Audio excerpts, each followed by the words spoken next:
With stay-at-home orders in place for most of the country, many Americans find themselves running out of essential supplies like groceries. But a trip to the market these days can often feel like entering a minefield. To help shoppers navigate what they can do to stay safe, we're joined by Tobie Stanger. She's a senior editor at Consumer Reports, and she joins us now. So, Tobie, it's great to talk to you. Does it matter? Does it matter whether you choose to go to the grocery store or get your groceries delivered? I mean, I think for a lot of people, especially here in New York City, for example, we don't go to the grocery store anymore. We get everything that we want delivered through either a grocery delivery service or through Amazon. But a lot of people don't have that option. So I wonder what you're seeing and what you're advising. Right. So it is difficult for a lot of people to get delivery, and there have been some strategies. People have tried setting up two carts at once in different delivery services and seeing which service opens up a slot sooner, often by going at midnight to try to get a slot when they open up. So there is a way possibly to get delivery, but yes, people may have to go into the stores. And at Consumer Reports, we have mentioned that there are certain times of the day when it should be less crowded. And actually, one of those times might be right after the period when seniors and more vulnerable people are supposed to be there, because they've gone, and then you have a little bit of a break before the regular shoppers come in at about 10 a.m. And that seems to be a good time to go into the stores and get what you need. So I am one of those people that's still going to the stores. My local co-op shuts down twice a day to clean, and they have special hours for older people or people who are more vulnerable. And you got to wait in line 6 feet apart. So they're doing everything right. But some of the bigger grocery stores, they're not doing any of that. You can simply just walk right in. And often as I'm in there, and some people have masks and some people don't, I wonder, what's the best way to shop in this store? Should you go self-checkout? Should you bring your own bags? Or maybe, bags from the grocery store are cleaner or safer. I don't know. What's your advice? Right. So first of all, make sure you have hand sanitizer. Make sure you have gloves. Where I am in the New York metro area, we're all supposed to be wearing masks now, and it's not a bad idea to have a mask. Have that all on hand. One thing you might want to do is set up in advance what you want to order or what you want to buy, so that you don't have to be texting and using your phone, which can be maybe dangerous while you're in the store, texting, your family. Self-checkout is not a bad idea. And I think there are places where they are basically telling you not to bring in your own bags because the people who are bagging do not want to have to touch your bags. So there may be places now where they're requiring you to use their new fresh bags. So here's an interesting question for you, Tobie. How much food or what types of food should you stock up on?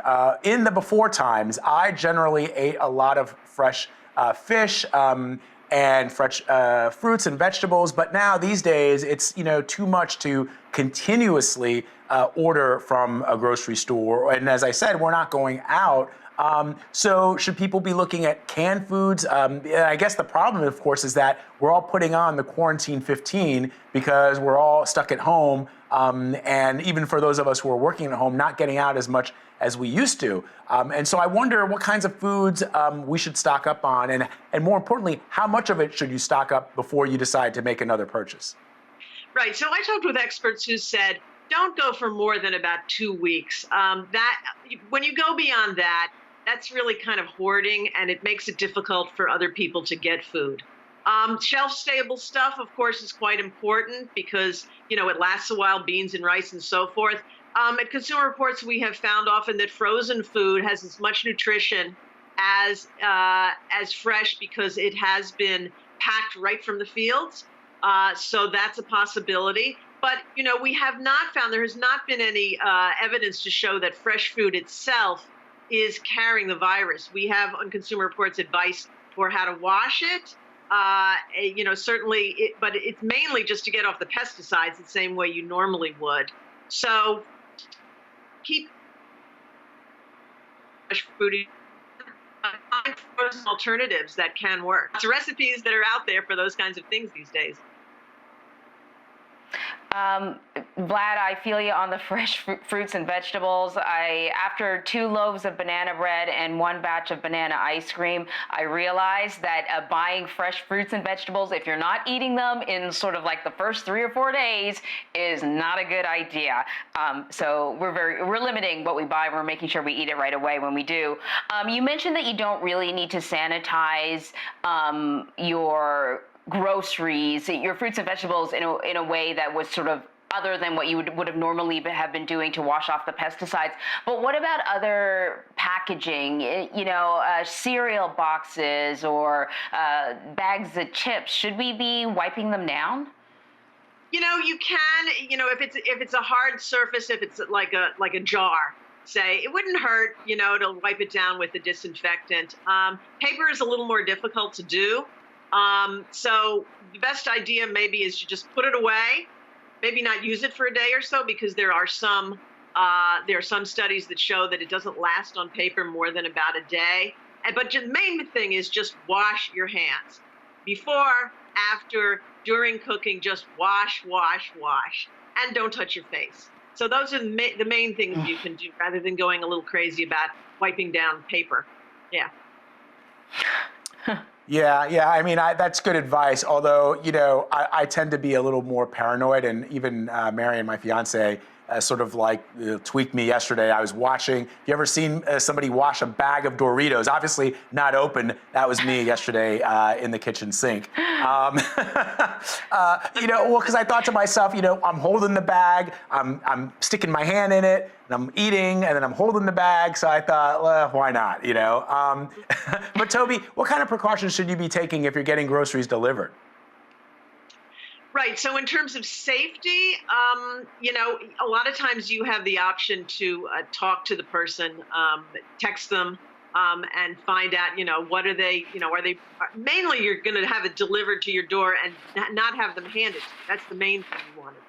But if there's something special, some special need you have, you can contact them. And, if you're disabled or something, they may be able to make some accommodation for you.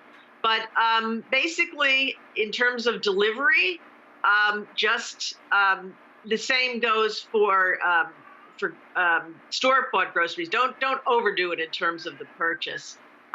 And if you want a better chance of getting a delivery, don't make it too difficult for the person. Because some of them have a choice as to which packages of groceries they will choose to shop for and deliver. So don't order, 5 packages of toilet paper, because they're not going to be able to find those in the store. So they're not going to accept your order.